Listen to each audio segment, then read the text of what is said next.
A paz do Senhor, meus irmãos, graças a Deus, eu estou aqui para fazer um brevíssimo comentário acerca da nossa lição.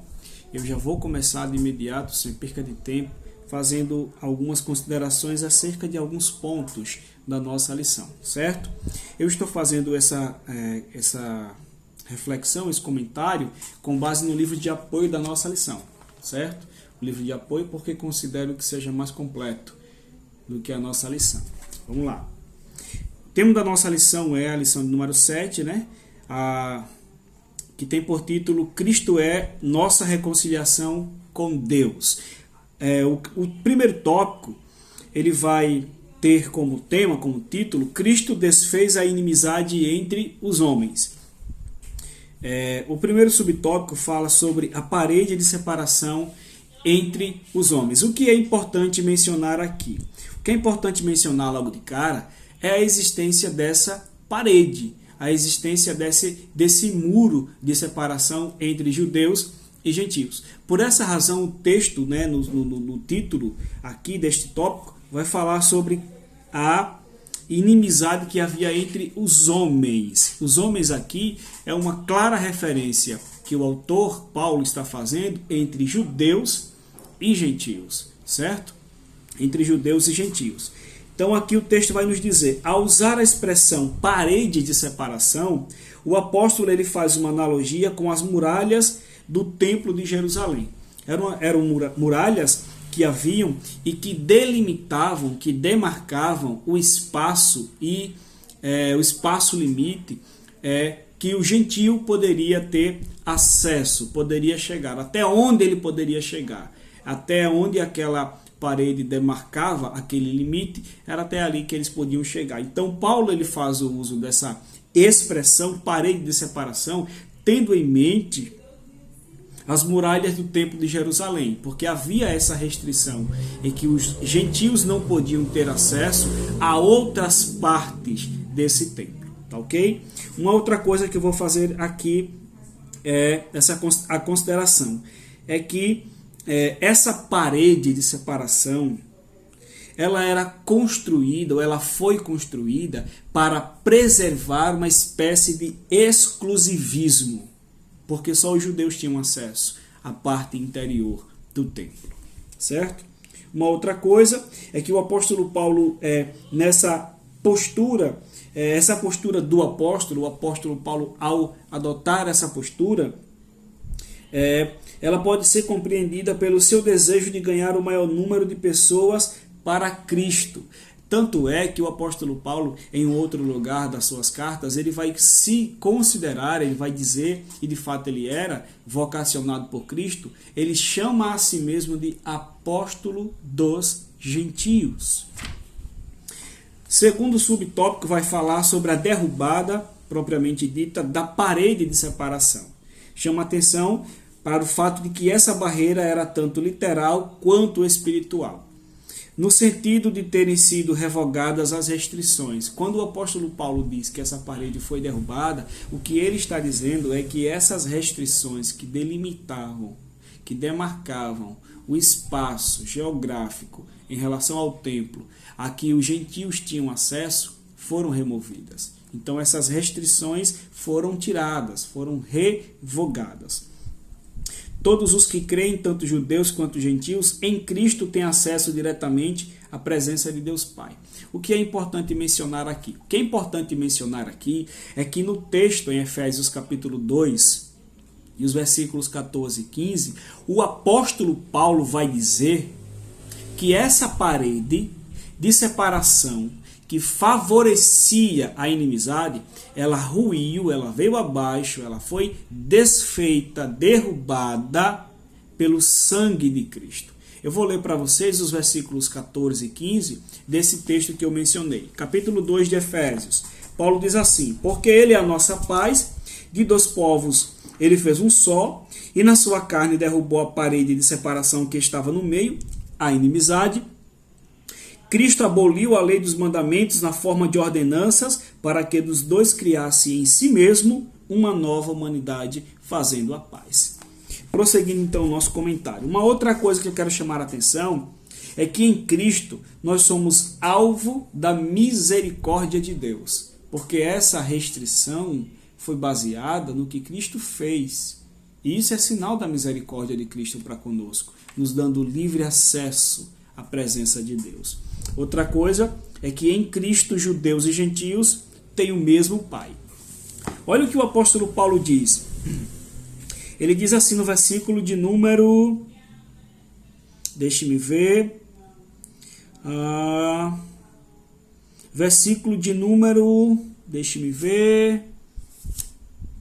Vamos ler aqui, a partir do versículo 16. Ele diz assim: e reconciliar-se ambos em um só corpo com Deus. Então observe que também essa nossa reconciliação, ela estava ligada ao nosso acesso a Deus. Era uma reconciliação tanto em relação ao próximo, às pessoas, aos homens, mas também uma reconciliação relacionada a Deus. Aí Paulo vai dizer que nós somos reconciliados em um só corpo com Deus por meio da cruz de Cristo, destruindo a inimizade por meio dela. E diz que, no versículo 17, quando veio, Cristo evangelizou a paz aos que estavam longe, que eram os gentios, e aos que estavam perto, que eram os judeus. Então essa restrição ela foi removida por causa do que Cristo fez. Agora, pelo que Cristo fez, judeus e gentios têm um mesmo Pai. Ok? E o último subtópico diz o conceito da lei dos mandamentos. O que é essa lei dos mandamentos em forma de ordenanças? Eu coloquei no grupo da classe Josué, essa questão, né? Aqui no texto do livro da lição, o autor ele vai fazer uma diferenciação entre a lei moral, ou a lei civil, aliás, a lei moral, a lei civil e a lei cerimonial.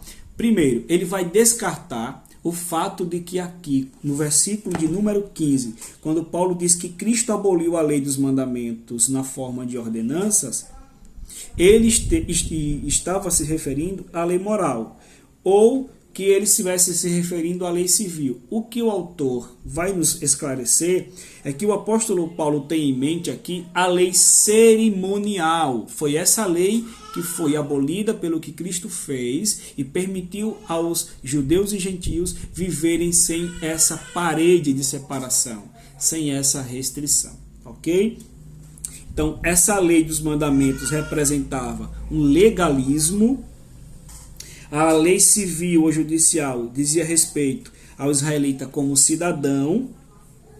Eram leis específicas que diziam respeito à nação de Israel na antiguidade.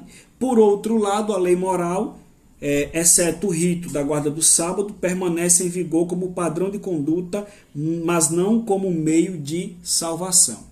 Por quê? Porque o apóstolo Paulo vai dizer que nós somos salvos pela graça, por meio da fé.